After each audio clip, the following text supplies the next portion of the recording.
Hello everybody, my name is Kevin and welcome back to another album review, where today I'm talking about the second album from the Chemical Brothers, Dig Your Own Hole. The Chemicals already had one great, actually fantastic album under their belts with Exit Planet Dust, and then in 1996 they released the Loops of Fury EP. The title track of that thing is freaking fantastic. And then in 1997, they released their second album, Dig Your Own Hole, and they were back with another one of those block rocket beats. I'm so sorry, I had to make that joke. But anyway, that's your intro. I'm just gonna down the track listing because I can't really say any more things for the intro. Block Rockin' Beats starts the album, which just sounds really cool. It has, of course, this bass line that in the original version of the sample, it goes dirt, dirt, dirt, dirt, but the Chemical Brothers expanded it so it goes dirt, dirt, dirt, dirt, dirt, dirt, dirt. Yeah, like that, and of course it has a Schooly D of course, always yelling back on another one of those block rocket beats, which is amazing, and the drums in this thing are intense. Like, I love this track all the way through. And then there's the title track, which is even better. It has a bass line, which the album's liner notes credit as the fizz funkin' wah bass. So that's played by Ali Friend, who did a great job on playing that fizz funkin' wah bass. So yeah, this track, I don't really have much to say about it. It just sounds really cool. And it goes right into Elektrobank, my absolute favorite on the album, one of my absolute favorite Chemical Brothers tracks to date. Of course, it starts with a bunch of muffled voice samples from DJ Kool Herc performing at the Earring Plaza in 1996. The album's liner notes credit him as the mighty DJ Kool Herc, which is amazing. And then, of course, when the kick drums come in, it just turns into absolute madness, and I just enjoy it all the way through. It has some weird synth effects flying everywhere. And of course has Keith Murray, vocal sample from Keith Murray, excitedly always yelling, "Who is this doing this synthetic type of alpha beta psychedelic funkin'?" That quote is also in their Twitter bio, in the Chemical Brothers Twitter bio. Go check it out. And yeah, this track just sounds absolutely amazing. And then, like, I don't know, 5 minutes into the track or something, the track starts to slow down very slowly. Has some the track actually has some explosion sound effects as well, which is amazing. So it starts to slow down, and then the bassier and more distorted, slow part of the song begins, which just sounds really cool. I gotta tell you. And it ends really strong as well. And then the outro of Elektrobank fades out, slowly fades out. And then the intro to Piku or whatever. I think it's Piku. The intro to Piku starts playing,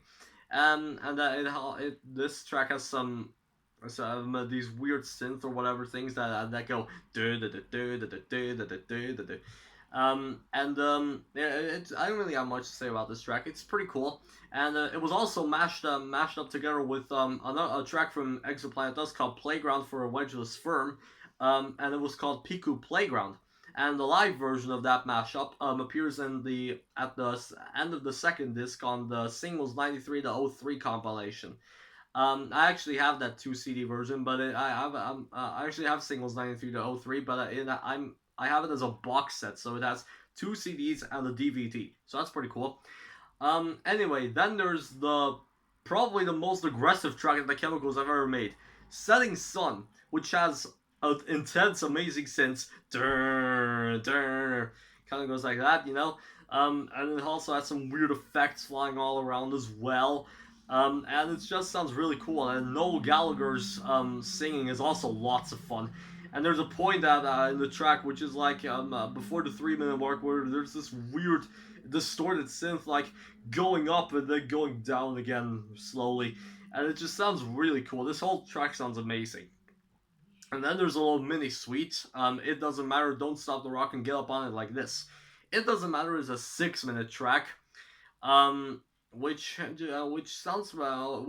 starts out okay, but it also has this vocal sample that at first glitches out all the time, like it doesn't matter or something like that. And then when the bass comes in, the deep bass comes in, then the vocal sample starts to play normally, and it just sounds really catchy. Doesn't matter. It doesn't matter. So yeah, that's pretty cool. And then after like 5 minutes, there's like a weird part of the track like after like 4 minutes of the track, the vocal sample like goes away, I think. And then after the 5 minute mark, there's a weird point in the track where the voice sample glitches out again a lot.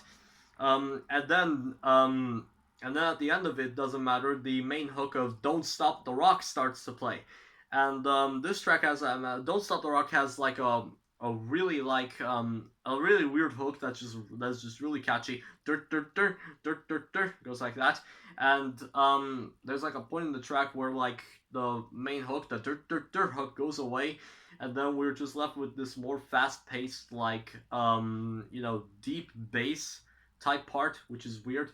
And then during the outro to that, the "Don't Stop the Rock," the main vocal sample of "Get Up on It Like This" starts to play, which actually appears on the EP Loops of Fury. Except that version is like 6 minutes long. This album version is not even 3 minutes long. I have to listen to the original version as well someday. Um, so yeah, this track starts out with a bunch of weird like effects flying all around, near, near, near, and like the vocal sample starts to like repeat over and over again. And this track sounds pretty cool. The original version probably sounded better, the 6 minute one, but I'll see about that. Oh, and also this track was apparently co-written by Quincy Jones, the man himself. It's because this track samples the track "Money Runner" by John Schroeder. I have no idea how to pronounce his name. Sorry. This track samples "Money Runner" by John Schroeder. Maybe Quincy Jones wrote that track or produced that track. I have no idea. Like this track credits Quincy Jones as a writer. So yeah, that's why. So yeah, these three tracks, "It Doesn't Matter," "Don't Stop the Rock," and "Get Up on It Like This." Maybe they're a bit repetitive, but they're all still fun. And then there's "Lost in the K-Hole," which used to be my least favorite when I first heard the album. And then when I listened to it today, I was thinking, oh god, I hope that this doesn't bring down the enjoyment of my listening. But it was actually pretty enjoyable. I really liked it as well. It's really weird sounding, but it's still cool. I think why it's weird sounding is because it's called "Lost in the K-Hole," and that's kind of like a reference to some drugs or something, I think. But anyway, after that, there's "Where Do I Begin," featuring Beth Orton on vocals again, just like on the Live Alone, the Exoplanet Dust's closer. Yeah, she only has like 4 lines that repeat a lot. Like the first 3 lines repeat like 3 times, and then the the main line goes, "Where do I start? Where do I begin?" which gets repeated a lot. And then she sings until like the 3 minute she sings until like the 3 minute mark of the track, and then then she stops singing, and the beat of the track introduces itself, which goes on for not even 2 minutes. And after 5 minutes, the track starts to sound really creepy with sounds of like a machine starting up or something. And this track also ends in that way with this weird machine starting up like sound effect or something.